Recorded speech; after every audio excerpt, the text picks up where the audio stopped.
My marriage ended, whether or not it was because of that or because I just was very bad at who I picked. I can't say. But in any case, my marriage did end in the midst of that entrepreneurial thing. I did learn along the way that not only do you have to make time for yourself, but you have to make time for people you love. Now, the benefit was that with a teenager playing sports and everything, I could pretty much control my schedule so I could be a participating parent. And, but the other thing was sometimes I was participating as a parent and still in lieu of sleeping or getting in a good meal. And by the end of the first year, I was in the hospital. And I didn't even know I needed to go to the hospital. This is how bad I was. I was so sick that I had my staff to come in on Fridays to pick up their paycheck. They got paid every week. And this was before the days of just sending it through to your bank account.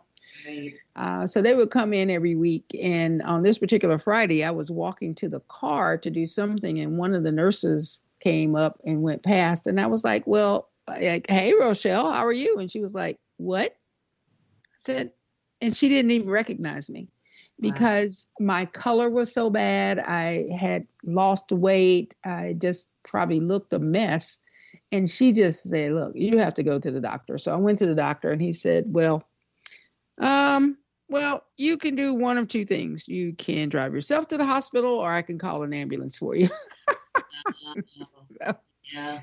And these are the things, the self-care. I mean, I'm a nurse and I should know better, but I was not knowing better, and I could have died because I was being dedicated. Yes. Oh my gosh. So that dedication can almost kill us. That's for sure. Valda, when we look at, how to transition from, if for our listeners who what they're doing now to what they may want to do, what would you say, what would be your one piece of advice to transition from what they're doing now to what they want to do? What would your piece of advice be? I think that just look at what you want to do. I mean, people say to me all the time, why did you stop being a nurse? And I say, I never stopped being a nurse. I'm still a licensed registered nurse because I want to be a nurse until the day that I decide I don't want to be a nurse. So I do enough. I work enough in the clinical area to keep up my skills. But when I look at what it is that I want to do, if I was telling someone else, I'd say, think about what makes you happy.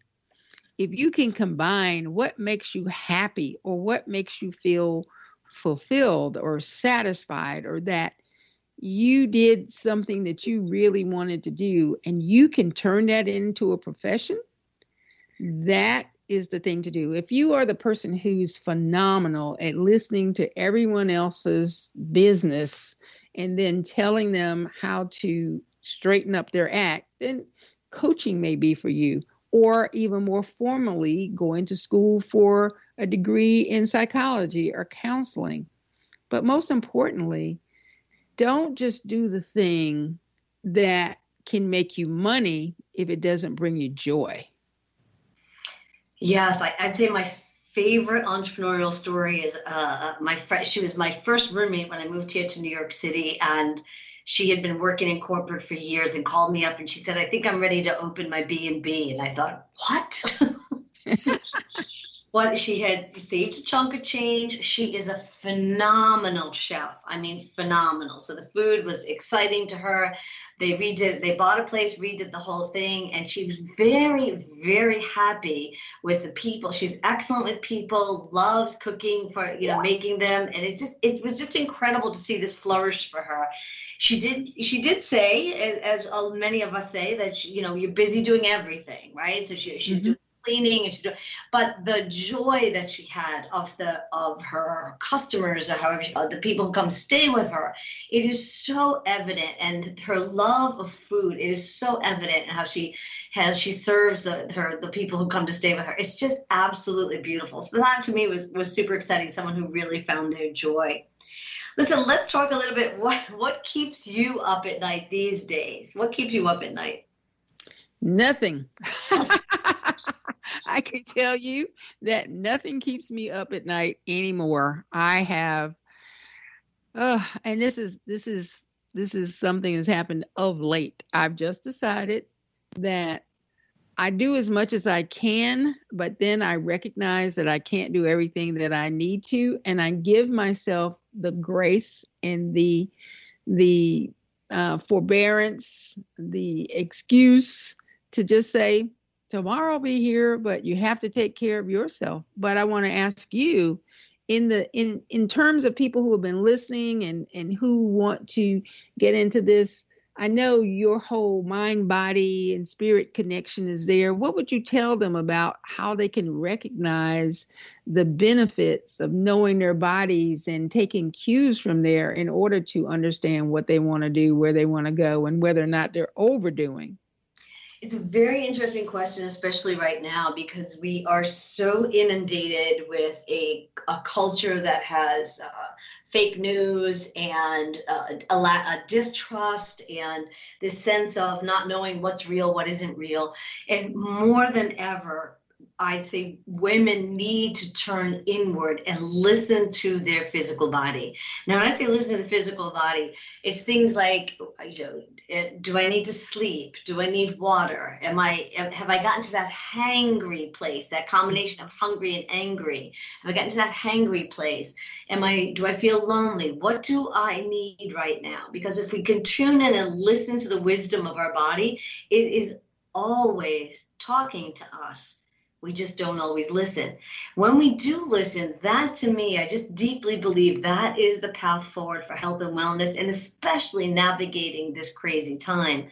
And the other part I would say is that we really need to start to build the bridges, not only build the bridges within ourselves, right, to be listening to what the words of that physical body, but also to build the bridges with others, right, to accept others, accept ourselves first and foremost, but then to really, truly accept others, be able to listen deeply without any judgment, without coming up with an answer, a solution, or an argument.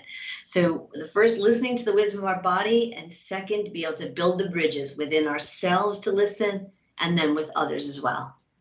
Wow. That's really important. Really important. Just those bridges. I love the way you put that. Just those bridges. Well, we don't have much time, but I want to make sure that everyone knows how to find you, Miss Rochelle, if they want to know more, if they want to know more about you, about the things that you're doing or things you have upcoming. How can they find you?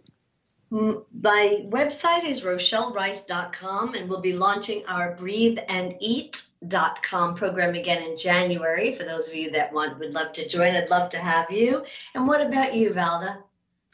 Well, same thing, valdaford.com. I'm not launching anything.